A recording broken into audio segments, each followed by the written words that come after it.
Welcome to the Therapy Show podcast. I'm your host, Lisa Mustard. In each episode, I interview a seasoned and knowledgeable talk therapist from the counseling world to glean valuable insights, techniques, and tools that you can apply to your practice and your life. And if you're considering a career in the counseling field or just want to hear about what it's like to be a talk therapist, then this is the podcast for you. Hey everyone, welcome to another episode of The Therapy Show. My name is Lisa Mustard and I'm excited to have you guys here. Thank you so much for being a part of my world. It's hard to believe that I am at episode 36. You know, when I started this podcast, I couldn't imagine being at episode 36. I was just trying to get through the first 10, and then it was like the next 10, and now the next 10. And so now that I've been doing this for a while, I really am starting to have a vision for bringing on different guests and talking about different topics, more information about growing private practices, more information about personal branding for therapists. My brain just kind of like gets so excited, and I get so excited about bringing you guys topics from all over the place, really. It's almost overwhelming when I think about where I've been and where I want this to go. But at the same time, I also want to encourage y'all to reach out to me and let me know what topics you want to hear more about. So feel free to drop me a line. My email is hello@LisaMustard. You can also find me on the Facebook page, The Therapy Show with Lisa Mustard. You can also find me on Instagram. So feel free to send me a message, you guys. I'd love to hear from you. Makes my day when you reach out and tell me, how you listened to an episode and it inspired you or gave you some insight into a clinical issue or got you excited about this work again. And you guys know that I started this podcast as a way for me to stay excited about this work and to help therapists help themselves and ultimately help their clients. So I'm just really glad that you guys are here, that we're at episode 36. And today's guest, her name is Elizabeth Cush. She also goes by Biz Cush, which I think is a really cool name. And she herself has a podcast called Woman Worriers. Now that's WORRIERS, as in worry. Her podcast is all about anxiety and worry, and it's a fabulous show. And she and I are currently in a podcast mastermind run by Selling the Couch's Melvin. You guys probably know who Melvin is. And we connected when we got started with the mastermind, and I listened to a couple of her episodes, and I was like, wow, you just have such a powerful show. You're helping so many women. And I knew that I had to have her come be a guest and kind of share her journey and why she decided to start a podcast. Like, where did this come from and how did she get started? And, her fears and her obstacles around it as well. Because I know a lot of y'all are thinking you want to start a podcast. And how do I know? Because you tell me, right? So I wanted to bring somebody on the show that could share their journey and their process as well. I know you guys hear from me, a little bit about what my process is like.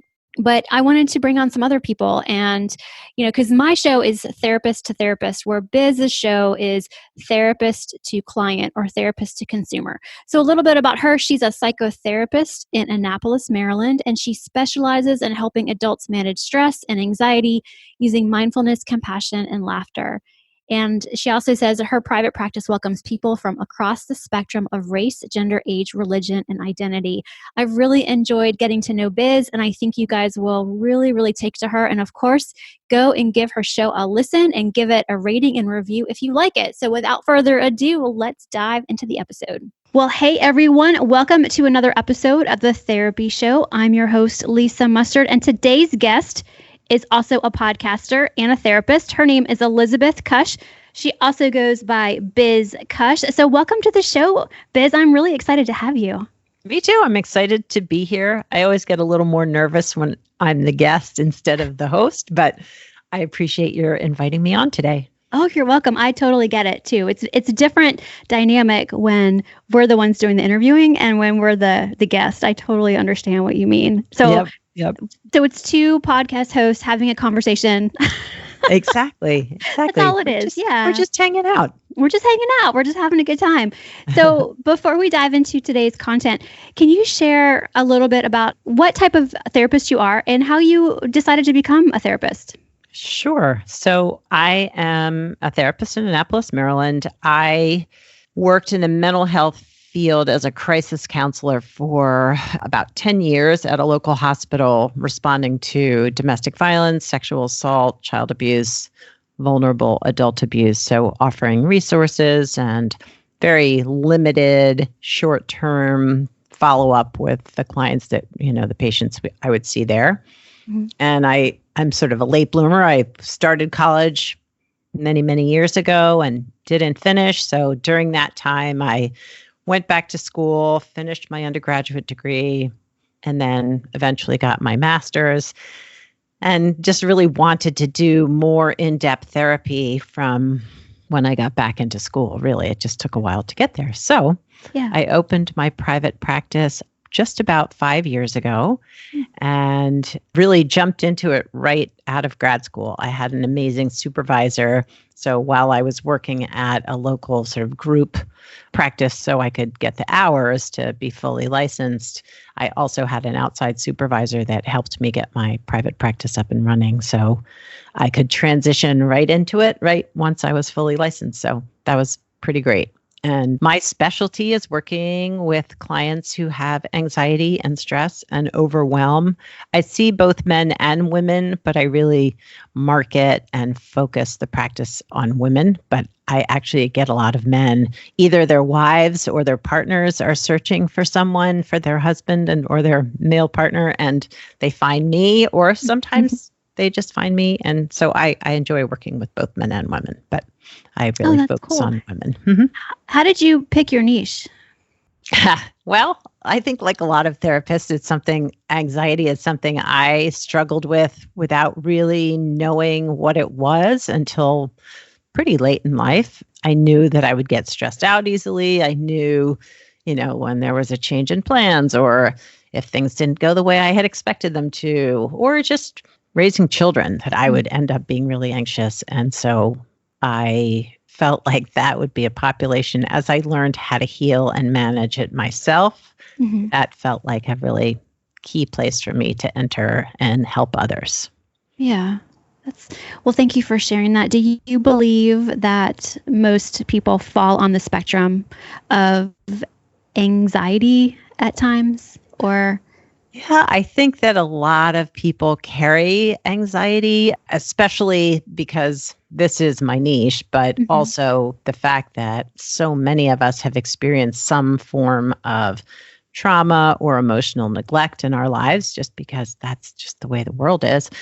There can be a lot of underlying anxiety. So I don't know about most people. I just know that definitely for my clients, that's what's bringing them here. I agree with you. And I think about my own upbringing and my own way of dealing with things. When you were talking about stressing out about kids and things not going as planned, and when plans would get changed, I mean, I'm like raising my hands going, yeah, I get it. I so get it. And so I can totally relate. And I know you're helping so many people out there. Now, I think it's really cool that you decided to create a podcast. How did you decide that podcasting was the way that you wanted to go? Yeah, well, so one of my mentors in getting my private practice up and running and helping me, sort of supporting me through the whole journey of grad school is Laura Reagan, who has the Therapy Chat podcast. And so I was intrigued by I'm like, wow, what is this? And so I would listen to her, and then being a part of Selling the Couch, where Melvin Varghese also has an amazing podcast. I was like, this is such an amazing way to reach people. And I think my mission was, if I could reach more women than just who I see face to face, not for therapy, but just to normalize, as you said, like, yeah, I'm one of those people. I struggle. I still have bouts of anxiety. Like, this doesn't have to be a life stopper. Like, we can work with it and find our way through this and support each other. So that was my hope with my podcast. I think that's really cool. When you started the podcast, how quickly did it take for you to get up and running? I'm curious about your process and your journey. Yeah. So it took a while. I think from when I began to envision it. So I signed up with the Healthcasters program through Melvin's site so it supports healers, and the podcasting, kind of walks you through. I started that, I bought all the equipment, and then I kind of stepped away from it. And then I was like, okay, I'm going to get back into this, classroom stuff and figure out how to do it. And it was probably a year of me thinking about it, sort of dipping my toe into the conversations, paying attention to what people were struggling with in the group. But I was very anxious about how to get from point zero to the finish line to really complete it. And so it took, again, talking to the other podcasters and getting support there. But then I ended up, I did the 28-day the podcast movement, which is also another podcasting group. They have a 28-day challenge every once in a while. So I signed up for that challenge 2 years ago in February.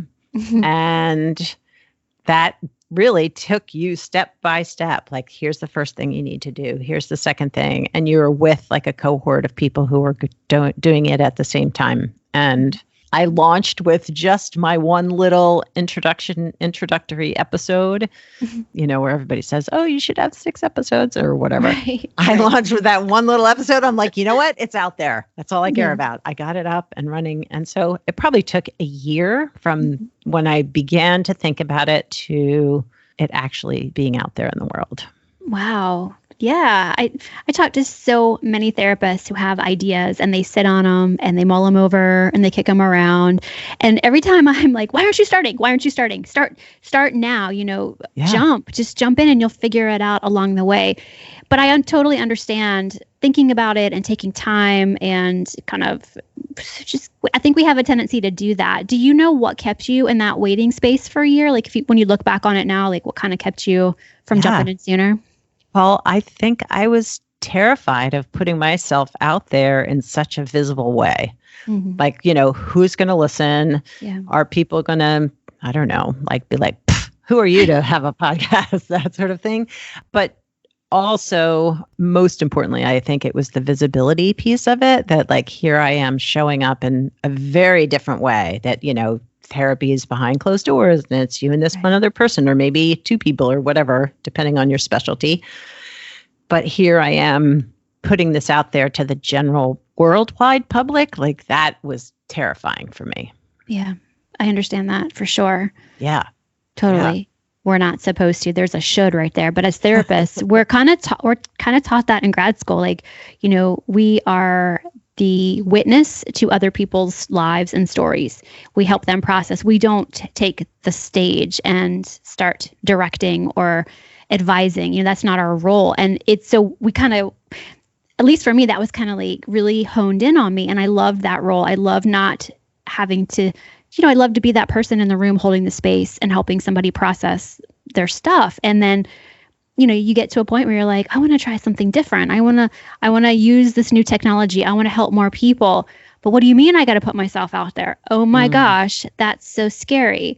Yes. So I can totally relate to that. And I know a lot of therapists listening are probably nodding their head right now and, saying, yeah, I get it. What would you tell them though? Like, because I know someone's going to reach out. Like, what would you say? Yeah.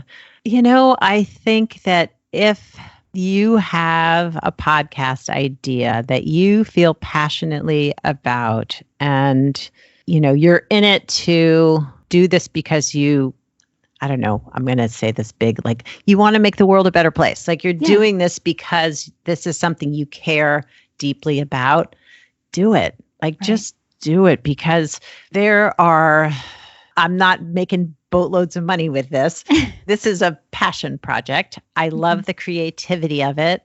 I love the ability to learn new technology. I mean, it helps me connect with other people, not just, around the world, but too just through these podcasting communities. I mean, it helps me too in my therapy practice that I have this other thing that I do.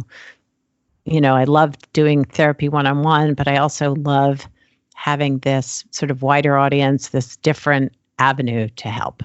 Yeah, I totally relate. I get it. I think a lot of people feel the same way. And I don't think you're your reason for doing it is silly. We want to impact the world. We want to help people live their best lives. We want to show them what's possible with, tools they may not be aware of. So I think that's wonderful. And I love, I always ask people, like, what's your why? What is your why for doing what you do? And I think that kind of people go, well, I want to make more money, or I want to do this or that. I'm like, no, it has to be bigger than that. It has to be what you ultimately hope to help or serve your audience or your tribe or the world or your community. So I love it.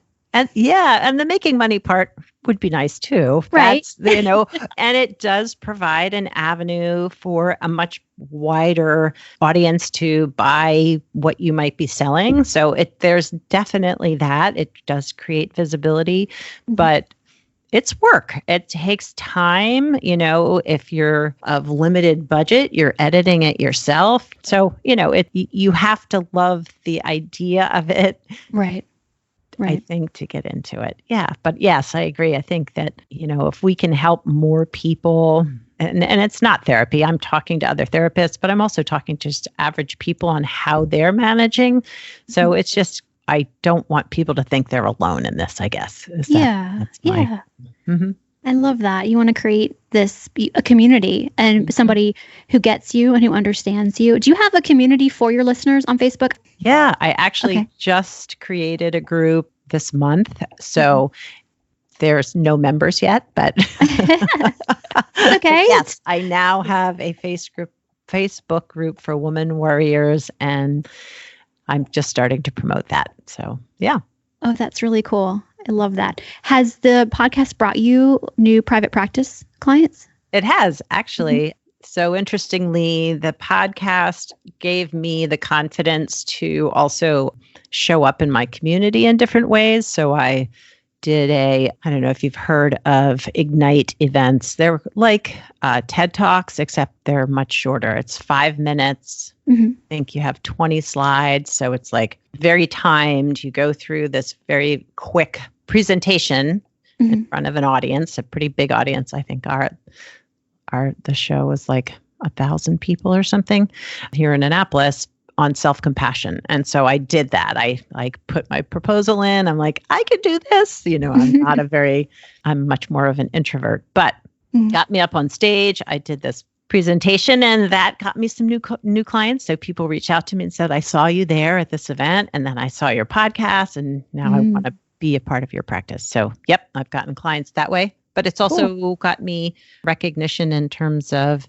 a local organization reached out to me to do a presentation for the Department of Aging. And so on mindfulness and eating and healthy lifestyles. So I did that. And so, so the podcast has definitely opened up my visibility here in my local community. So that's pretty exciting. That is exciting. I think that is, and I truly believe, I'm just going to put it out there and you tell me what you think. I truly believe that podcasting is the fastest way nowadays to grow your know, like, and trust factors. It takes time, it does take time, but if you're consistent with it and you're creating and adding value to your community, your audience, it will happen for you. And you have to be consistent. I say it all the time. You cannot, what do they call it? Pod fade? You can't pod fade. Right. Yeah. And I think like most podcasts don't make it past, I forget how many episodes, but not very many. Yeah. I think it's like 12 or 15 maybe. I could be wrong. How many episodes have you had so far? I'm going to release, Monday I just released my 90th episode. So yeah. So I've been, it's exciting. I do it every week. And then this year I really took off for the month of December, I would say. And I re-released some of the, the top listened to episodes, but I didn't create new content for that month. Yeah. So that was kind of a nice break. Yeah. I took a couple weeks off in December as well, just to slow down and kind of think about how far I've come and then where I want to go in 2020 and really focus on connecting with people like you and other folks in the healthcasters. And I think that's really cool. So 90, what are you going to do at 100? I don't know. It's a good question. Something big. I don't know. I have to think about it. I've been thinking about that and just trying to sit with what would resonate and be meaningful to the audience, not just to me. But it's been an interesting journey, and it literally has connected me with people like all over the country, but also I've talked to people in Great Britain and in Ireland, and so that's kind of fun. Wow. Yeah. You know what? I just realized we haven't said the name of your show yet. What is the name of your show?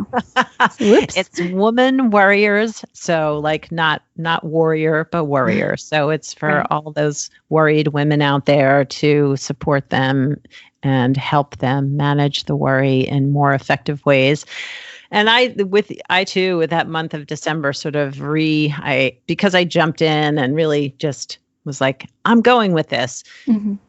I was feeling a little unfocused towards the end of the year. And so I kind of sat down and revamped my mission and redid my logo and my website. So I'm very excited for this next however many episodes to come. It is. Did you ever get this idea to have a second podcast?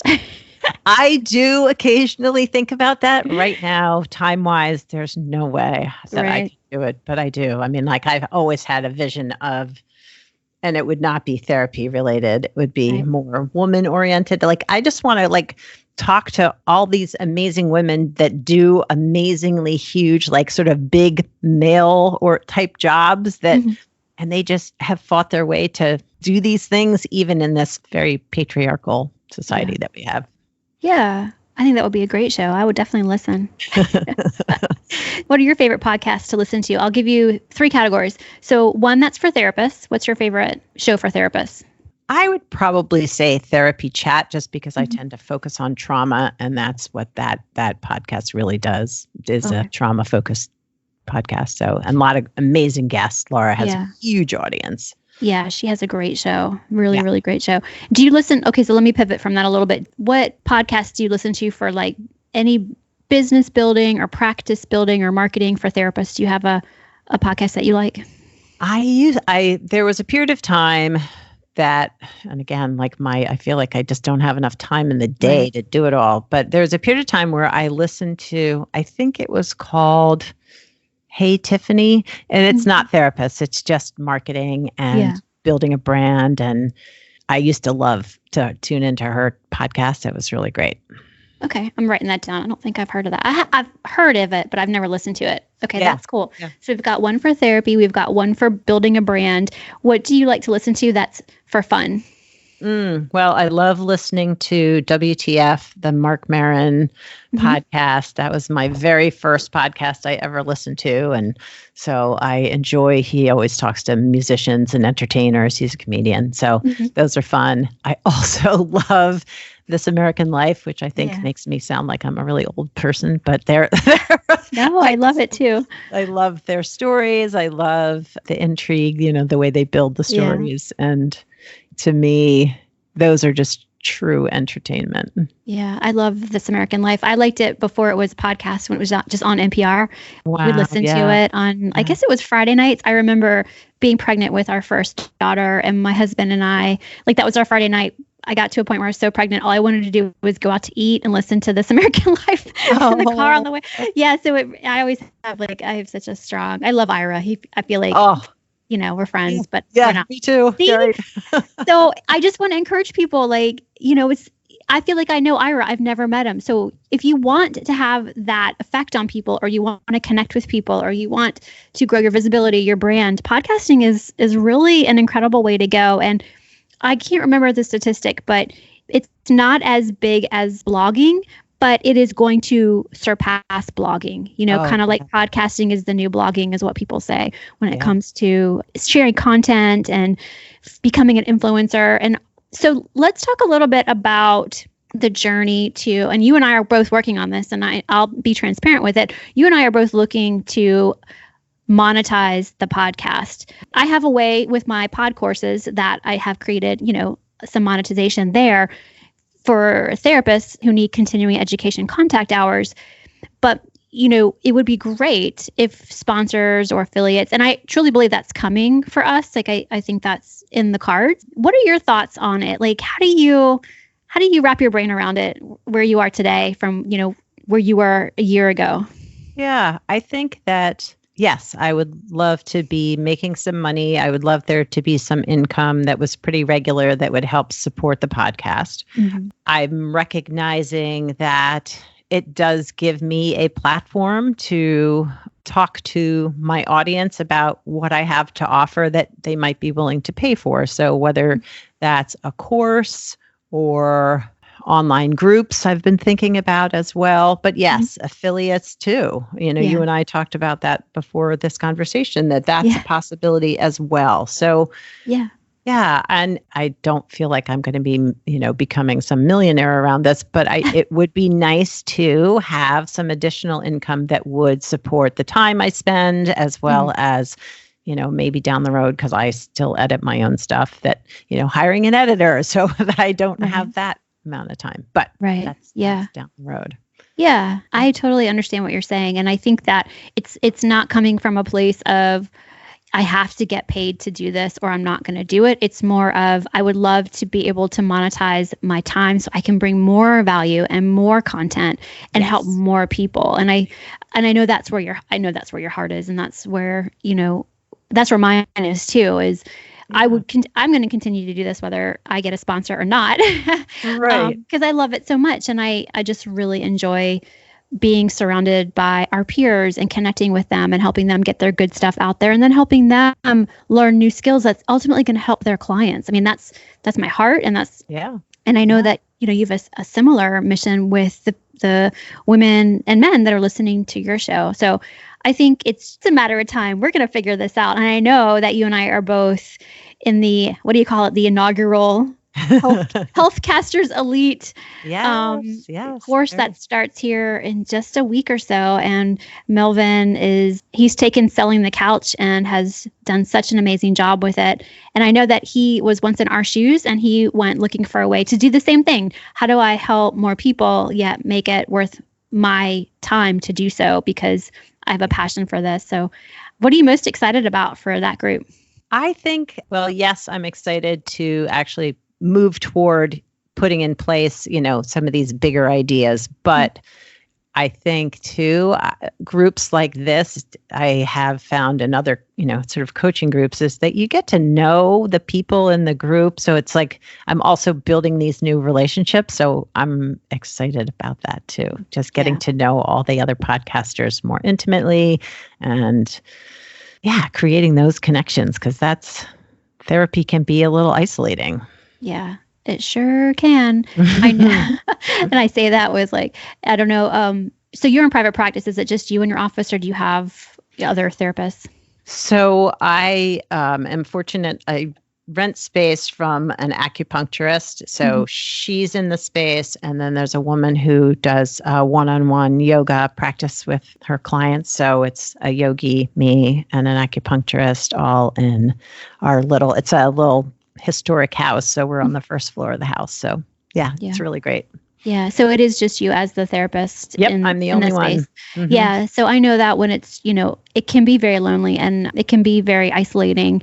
And I don't remember in grad school really them teaching us how to deal with that. They say things like go to your peer group, get supervision, but it's a lot to hold some days, it's hard to hold on to it. And I know that's just the process of being a therapist. Like you learn how to release it. You learn how to, not take it home with you. But I do agree with you. I didn't realize that there was so much therapist support on Facebook until 8 months ago, 9 months ago. I didn't know all these groups existed. I had no idea people were doing all this stuff. It wasn't until I decided that I wanted to do a podcast that I was like, oh, what other therapists out there do? And then I discovered this world. That's so great. Yeah. Oh, yeah. So, there is an amazing community. It can be a little overwhelming too, just because it's Facebook. But yes, there is a lot of support out there. Maybe we should that'll be fun. We could do a podcast on all the different groups and how to navigate. Oh, yeah. Yeah. No, we should talk about that sometime. That'd be a great episode. That would be a lot of fun. Yeah. Well, so if folks want to learn more about you, where should they go to find you? Yeah. So they can I'm on Instagram. I'm on Facebook, but my website is womanworriers.com, or for my private practice, it's progressioncounseling.com, but they're both on the same website. So you can find me at either of those places. Mm-hmm. And then I'm at Woman Worriers on Instagram, Facebook, Twitter, where else? And I'm on LinkedIn too, just Elizabeth Cush. So awesome. Ask this question too. Are you looking for, because the majority of my listeners are other talk therapists, are you looking for somebody that has a specialty in something that you might want to throw out there today, or for a guest? Yeah. Mm-hmm. So if you help women who struggle with anxiety and stress, or you use mindfulness in your own process or therapy, I would love to talk to you. Or two, if you yourself have overcome or worked through an anxiety disorder and you're willing to share that experience, I would love to talk to you. Awesome. What's the best way for them to reach you? You can reach me through the website. There's a contact me button there, but my email is ecush, so ecush135@gmail.com. Awesome. Well, thank you so much for being here today. This has been such a great interview, and I'm really excited for you in 2020 and all the people that you're going to impact. So cool. Thank you, Lisa. And thank you. I'm excited about your journey as a podcaster too. And we'll have to brainstorm about getting you on Woman Worriers. Oh, that'd be great. I would love that. All right. Thanks. Well, that wraps up another episode of The Therapy Show with Lisa Mustard. I know there are hundreds of thousands of podcasts out there, and I'm thankful you've chosen to listen to mine. Be sure to visit lisamustard.com to access the show notes and discover more fantastic content. And I'd be grateful if you subscribe to the show. Thank you.